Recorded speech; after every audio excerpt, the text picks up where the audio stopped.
Hello, everyone, and welcome back to Simple English Learning. I'm so happy you're here with me today. Have you ever felt a little bit lost when trying to decide between in, on, and at? You want to say, I am at the office, but you wonder if it should be in the office. Or you write, the book is on the table, but you're not sure if in the table could also be correct. These little words, prepositions, are some of the smallest but most confusing parts of the English language. They seem simple, but they can be incredibly tricky. They can completely change the meaning of a sentence, and using the wrong one can make you sound unnatural. The problem is, many people try to memorize a long list of rules. That's not a very effective way to learn. Instead of memorizing, we're going to use a simple, visual, and logical approach today. We're going to dive into the ultimate guide to English prepositions. In, on, at. We're going to break down these three tricky prepositions and show you how to use them correctly, not just for location, but also for time. By the end of this episode, you'll have a clear, easy-to-remember mental map for using in, on, and at with confidence.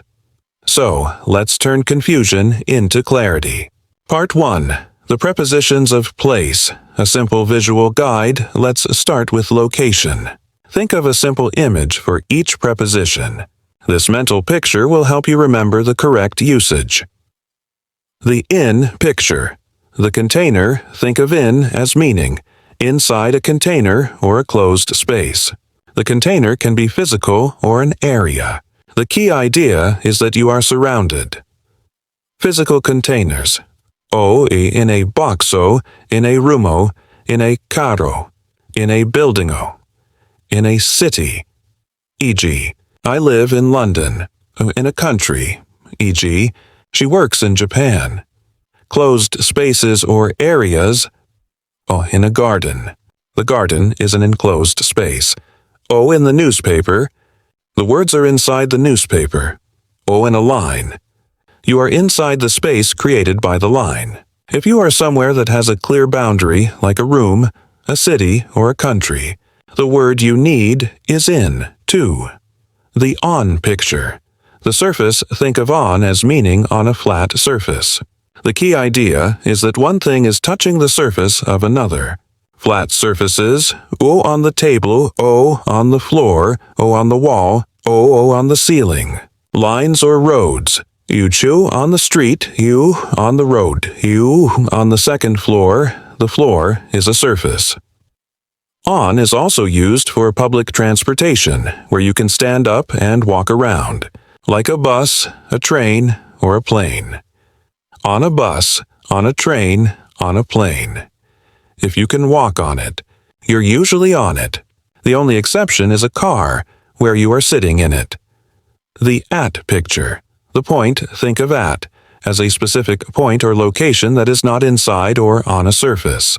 It's about a general location or a specific address. Specific points. At the bus stoppo at the front door. At the cornero at the top of the stairs. Specific addresses at 123 Main Street. General locations. At schoolo, at the office-o, at the airport-o, at the hospital. When you use at, you are talking about a location as a single point, not necessarily the inside of a building. For example, you can be at the airport even if you're standing outside the terminal. You're at that general location. Part 2. The Prepositions of Time. The rules of the calendar. See, now, let's move to time. The same visual idea of size applies, but for a timeline instead of a location. Think from the biggest time period to the smallest. In for the biggest periods, use in for the longest, most general periods of time. Think of it like a very big container of time. Decades, centuries, and years, in the 1990, in the 21st century, in 2025, kvask. Seasons, in the sumero, in the winter. Months, in July, in December. Parts of the day, in the morning, in the afternoon, in the evening, but we say at night. 2. On for specific days, use on for single days and specific dates. Think of a single day as a line on the calendar. Days of the week. O on Monday, O on Friday. Specific dates, O on August 15th on my birthday. Special days, O on Christmas Day, O on New Year's Day. If a date includes both a day of the week and a specific date, you still use on Friday the 20th of July. At for the smallest. Most specific times use at for the most precise points in time. Think of a specific point on the clock. Specific times. O at 7 AMO at noon or midday. EU at midnight. Common phrases. EU at the momento at night. Remember the exception. We say in the morning, in the afternoon, but at night.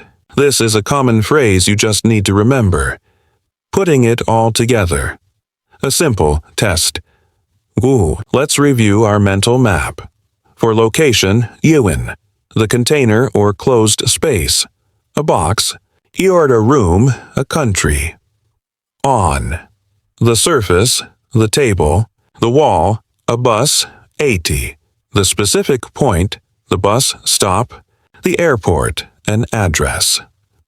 For time, AO in, the big period, a year, a month, a season, O on.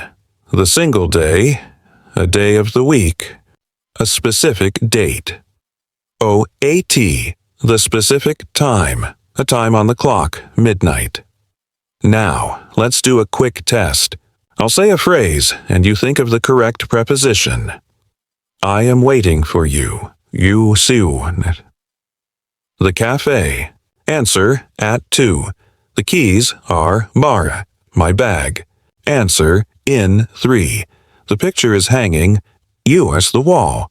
Answer, on 4. My birthday is when, June. Answer, in 5. I will meet you, aku anti. 5 o'clock. Answer, at 6. The party is Saturday. Answer, on. How did you do? If you got them all right, fantastic. If you missed one or two, don't worry. This is a journey, not a race. The most important thing is to stop trying to memorize 100 rules and start using these simple, visual, mental maps. Practice them every day.